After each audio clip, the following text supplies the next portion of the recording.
That became one of the turning points in Watergate. Santa stands for everything that's good, and that's what Coca-Cola wanted to be associated with. There's just nothing about them that isn't fascinating.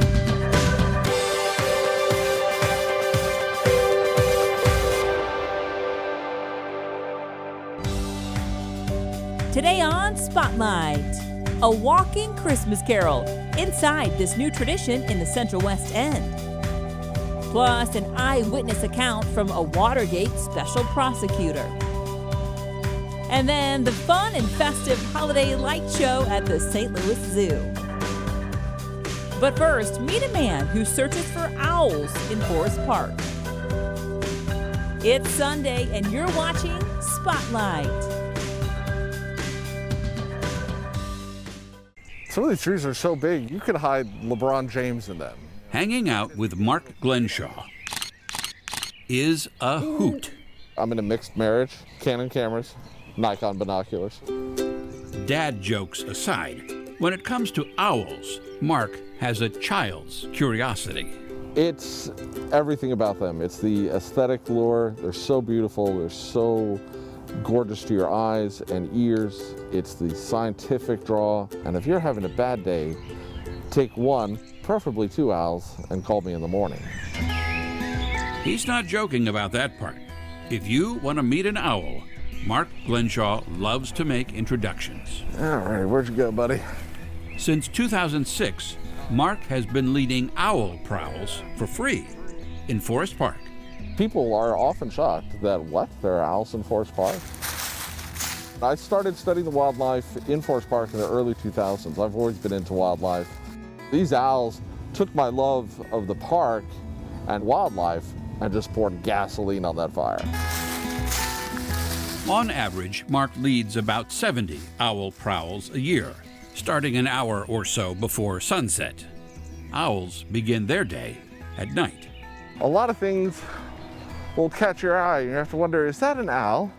And what you do if you see one, you don't want to just say, oh, it's probably not an owl. You just want to take out your binoculars. That is a wasp nest. And there are all sorts of things that will look like an owl. There's a tree up here that has a little branch that comes off of another branch, and it has 2 points and a space in the middle. In silhouette, looks a heck of a lot like a great horned owl. Mark knows of about 15 to 20 owls in Forest Park, but the owl he knows best is Charles. Mark gave him the name and has been studying, photographing, videotaping, lecturing, and blogging about him ever since he first spotted Charles in 2005, what Mark calls his owliversary. Charles is the most incredible male great horned owl I've ever seen and will likely ever see. His individual beauty is amazing. He got in the gorgeous line twice. When it comes to spotting owls, Mark has sort of a sixth sense. It's part ESP and part ESL. Experience, skill, and luck. And trust me, some days it's totally luck. Does he know you? Not in a, oh, hello, Mark, you know, how's your mother? I have had moments where I felt slightly more than recognition, but even with recognition, I never take it for granted, and I try and earn it and build on it every day. Is there one thing you should not wear when you're doing this? Fur, or anything that looks like fur. You're putting yourself at greater risk to be mistaken for something they want to eat. After 20 minutes of roaming through the woods, I think I found him. Mark's eagle eyes spotted an owl. Man, I haven't seen him in that tree since April. It was Charles, just starting to wake up. I've seen Charles many times wake up to a lot of activity, and then bam, he hits the snooze alarm, crashes back out. Mark thought we could get an even better view of Charles if we circled around the woods and came at the same tree from the other side. Yeah, we'll head back down here. Sounds easy. It wasn't. I don't think we spooked him, but we're kind of back to square one. Our efforts were beginning to feel fruitless, or in this instance, hootless. But then, Tall tree with branches bending off to the left. there he was again, at a much better angle. It's such a joy to see him every day. there's double wing stretch.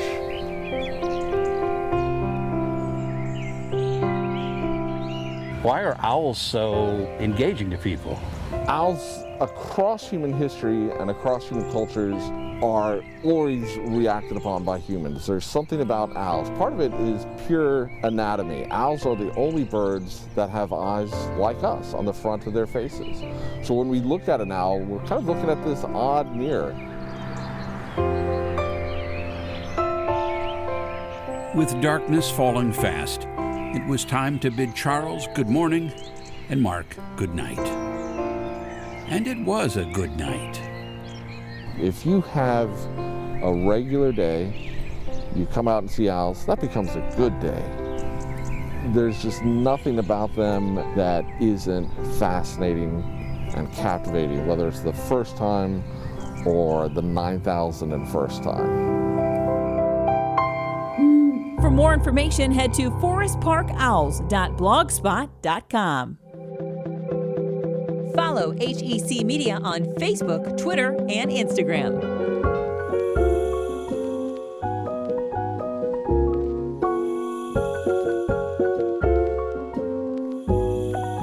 We knew we had to do something. So much else was going to be canceled this year. And so we started thinking, what's the one thing that's safe to do that people love to do around the holidays? And the only thing that we could think of was that great old tradition of going to take in the windows at famous bars, Styx, or up and down Michigan Avenue or Fifth Avenue in New York. And so we thought, there's so many, unfortunately for the time being, open storefronts here all over St. Louis, and we thought we could turn those into something beautiful.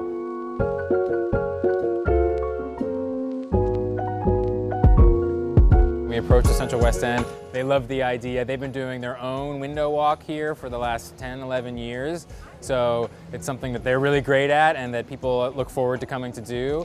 And so it was just a great partnership right off the bat. What the festival's doing is something called a walking Xmas Carol, which is an outdoor, immersive theatrical experience.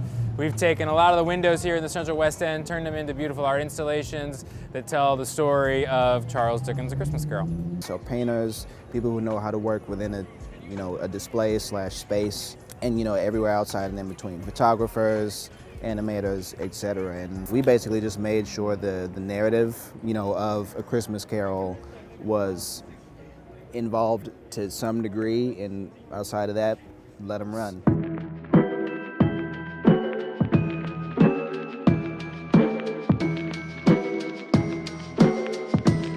Well, we knew as soon as we were going to be working in the realm of art installation again, that there was no one else we wanted to work with. Painted black STL, did such an incredible job on the arches in Forest Park over the summer, and we knew that this year wasn't going to be like any other, and we knew we wanted to do A Christmas Carol, but we didn't want the Christmas Carol to be like any other, and so they're just doing the freshest, most exciting work in town. So it was an easy call to make. As you move throughout the Xmas stroll here in the Central West End, there's a ton of different types of interpretations. Some are more literal, some are a little more abstract, and some are more, social, some not. With mine, everything I do typically has some layered messaging in it. It just so happens that my displays are not only on theme with the narrative, but also like a strong MOs of mine. And the first one is that it doesn't take much, to be happy or receive or give love to someone, specifically your family members that knows close to you. And the second is sort of the same, but more so in the spirit of, connecting with folks around you in the best way you can, while you can, for that matter. So the Carol runs November 28th through December 23rd, Fridays and Saturday nights from 6 to 9 p.m. There'll be live music out on the sidewalk. Some of the window boxes will have performers inside of them, so they'll come to life in a really magical way. And we're working with some of the local businesses to provide some fun food and beverage options outdoors as well. If you want to find out more, just go to our website. It's stlshakes.org. Go to hecmedia.org for the arts and authors, Completely accidental because I never set out to write a book. science and history, culture and community, It's considered to be the oldest organic farm west of the Mississippi. education, films, finding the coin places the site firmly in the 13th century. What's happening now around St. Louis and more. See for yourself at hecmedia.org. I have never been a quitter. To leave office before my term is completed is abhorrent to every instinct in my body. But as president, I must put the interests of America first. Therefore, I shall resign the presidency effective at noon tomorrow. With those words, the presidency of Richard Nixon came to an end on August 8, 1974. In the 2 years preceding Nixon's resignation, Americans were glued to television sets watching the Watergate scandal unfold. The chain of events began in 1972 with an overnight break-in at the Democratic National Committee headquarters located in the Watergate Hotel. The burglars had connections to the Nixon re-election committee. Nixon had recorded his conversations. A special prosecutor subpoenaed those tapes and found that an 18-minute section had been erased. Well, I'm not a crook. That led to a Senate investigation, charges of obstruction of justice, and calls for impeachment. What did the president know, and when did he know it? That question, among others, was investigated by a team working for the special prosecutor. The only woman on the team was 30-year-old Jill Wine-Banks, at a time when women attorneys were a rarity and sexism was pervasive. She was often called the lady lawyer, a label she summarily rejected. I do object to the term lady lawyer. I'm a trial lawyer or a criminal lawyer or a litigator. I am not a lady lawyer. There is no such thing as a lady lawyer. Wine-Banks played a major role in the Watergate hearings, cross-examining Nixon's assistant, Rosemary Woods, about the gap in the tapes. She went on to become the first woman general counsel of the Army, followed by a successful career in private practice and in business. Today, you can see her as a legal analyst on MSNBC. Wine-Banks has written a book about her time as a Watergate special prosecutor. The Watergate Girl is a behind-the-scenes eyewitness account of a young, female, trailblazing attorney investigating misconduct at the highest levels of government. Richard Benveniste and I were the only two lawyers doing the questioning of White House witnesses about these missing tapes. The next witness called was Rosemary Woods. During that first hearing about the two missing tapes, she was what was known as a chain of custody witness, just saying, yes, I touched them, I handled them. She wasn't the prime suspect in criminal erasure of evidence. But when they called us back the day before Thanksgiving, they said, there's an 18-and-a-half-minute hum where there should be conversation, and we can find no innocent explanation. The only person who you can ask about this is Rosemary Woods. She was an advisor to him. She really was someone he relied on for political and substantive advice. I didn't know what she was going to say, but I had to say, okay, tell us what you did. And she said, I was listening to this particular tape and the telephone rang. So I reached for the phone, and instead of turning off the machine by pressing stop, I accidentally hit record. And I kept my foot on the pedal under the desk because otherwise it wouldn't keep rotating and therefore there'd be no erasure. So I said, could you demonstrate exactly what you did? And in the courtroom, she sort of pointed toward the machine, and just pointing, before she even reached, her foot came off the pedal and you could see the tape machine stop. And she muttered, well, it's different in my office. I could do it there. And so I said, well, Your Honor, maybe we should adjourn to her office and she could demonstrate there. And that led to the picture of the stretch, the evidence photograph. Everyone looking at it knew the way she was holding on to her chair, white-knuckled and reaching. She could not have stayed in that position for 18-and-a-half minutes. The picture proved in ways that words couldn't that she was lying, that she had not done what she did. That became one of the turning points in Watergate. It became a time when the public went, we can see that the White House is lying, we can see they can't be trusted, and it really changed public perception. So it was a very significant moment. Text Jill to 31996 to watch the full interview and find out who Jill thinks erased the 18 minutes on the tape. or you can download our Talking with Authors podcast. They are the best-selling authors and all of your favorite genres. For in-depth, one-on-one interviews, go to hecmedia.org.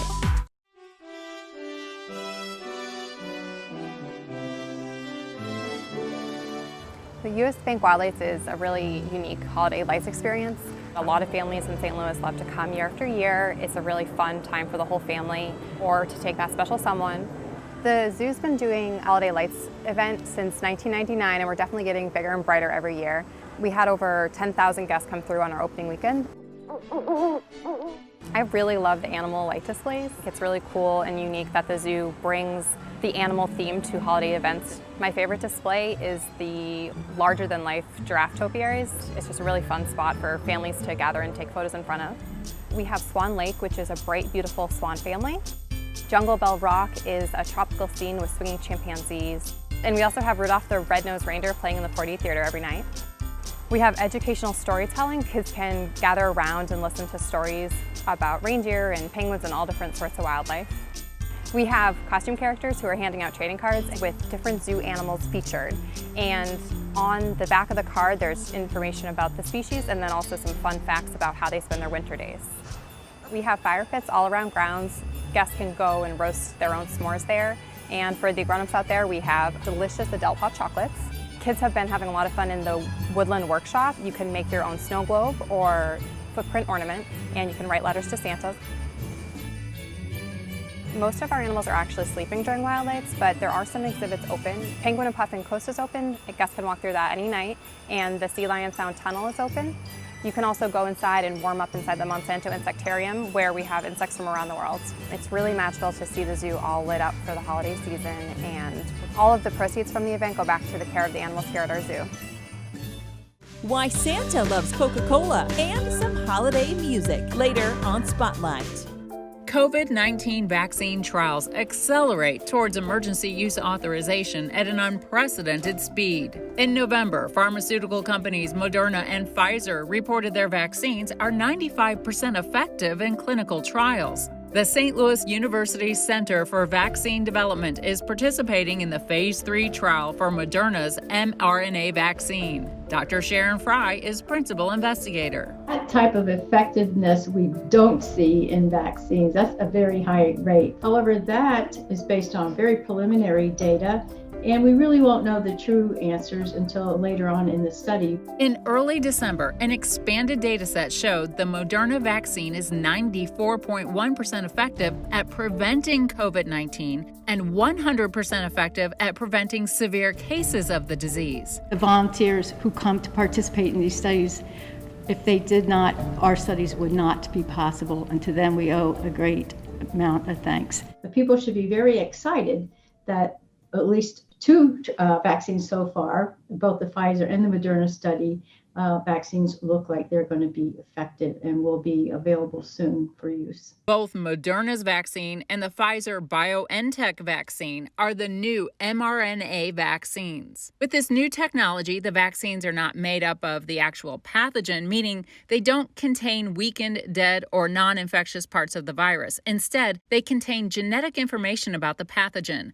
mRNA vaccines have a history of strong immunity against infectious diseases in animal models. What have you learned about safety? What possible side effects can participants experience? Typically mild to moderate in nature. They usually just last 2 to 3 days. We see injection site discomfort, just like you would with any vaccine, maybe some soreness or tenderness. We see people complain of headache, muscle ache, maybe joint aches, maybe a little bit of fever. But again, these types of things are usually mild to moderate in nature and do not last more than just a couple of days, 2 to 3 days.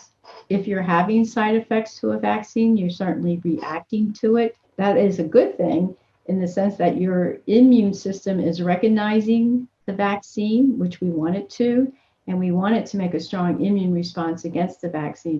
Also in St. Louis, Pfizer's facility in Chesterfield is playing a key role in vaccine development. It's one of 3 sites in the U.S. used as initial manufacturing centers. And it's the primary location for the production of the vaccine's raw material, the plasmid DNA for the vaccine antigen. Fry says the first vaccinations in the U.S. will be delivered in stages to those who need it the most. And as that vaccine becomes more and more available, of course, different groups of individuals will receive vaccine, like essential workers, for example. But again, this whole process will take many, many months. And in the meantime, we still need to do vaccine studies to see if there are other vaccines that are going to be effective. We'd like to continue them for as long as we can to look at safety, long-term safety of products.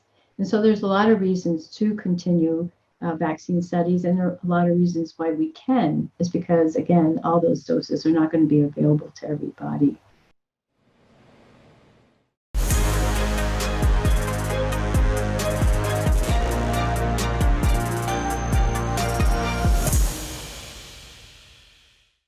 Hi, I'm Aaron Lane from Bass Tire, Santa's favorite local tire store. Every Christmas, Santa makes a fortune helping businesses make their fortune by appearing in their ads.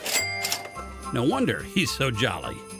But of all the ads Santa has appeared in over the years, the iconic image of the chubby, merry, grandfatherly Santa we have today was created by an advertising agency based in St. Louis, working for a company based in Atlanta. The agency was Darcy Advertising, and the company was Coca-Cola. Darcy had the Coke account from 1906 to 1955. Before Darcy came out with this ad, Santa was depicted as a rather stern character. He was rather thin and garbed in sort of a brown uniform. Darcy began using Santa in Coca-Cola's advertising in the 1920s.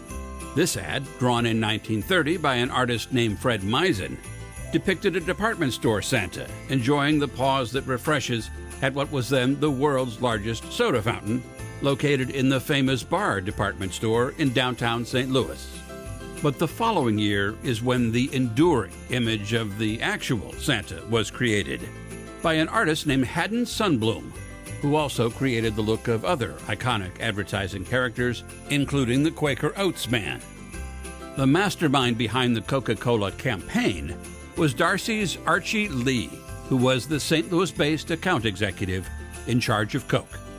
I don't think it's known very widely at all. And I don't know. I mean, I've often wondered whether or not I really want to know that the Santa that my kids love, that I loved, was created by an advertising firm trying to sell me a soft drink.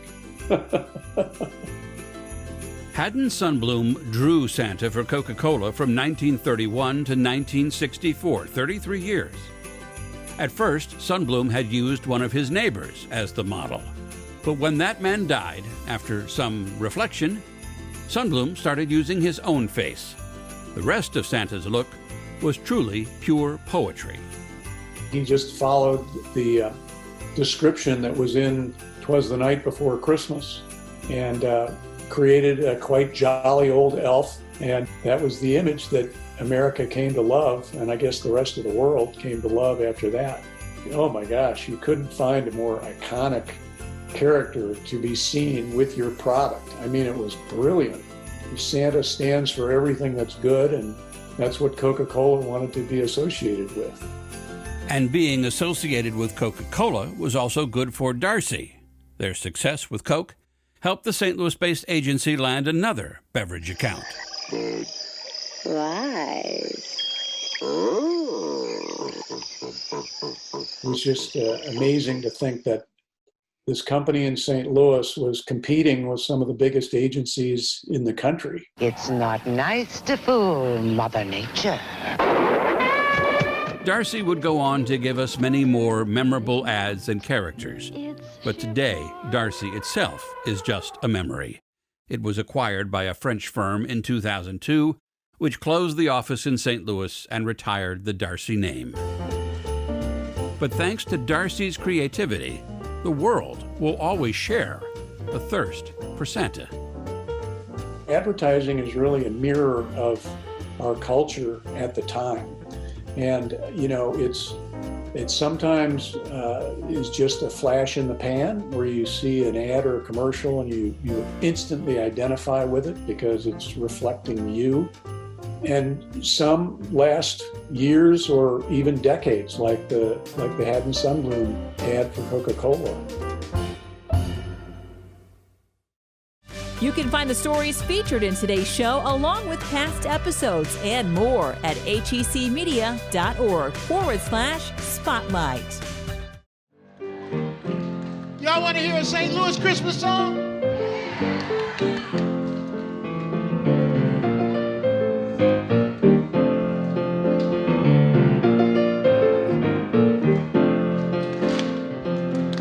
Hang all the mistletoe, I'm gonna get to know you better. And as we turn to trees, our fun is gonna be together.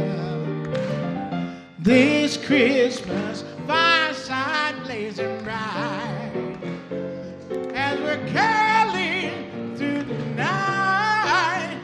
And this Christmas will be a very special Christmas for me. Shake a hand, shake a hand. Presents and cards are here. My world is filled with cheer and you. And as I look around, your eyes outshine the town they do. This Christmas, fireside blazing bright, as we're caroling through the night. And this Christmas will be a very special Christmas for me.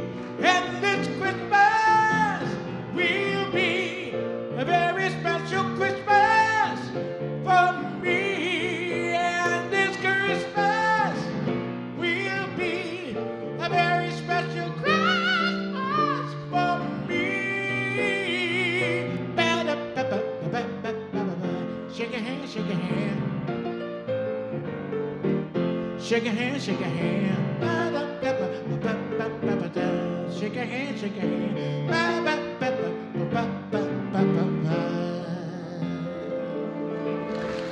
To see the full concert, head to hecmedia.org.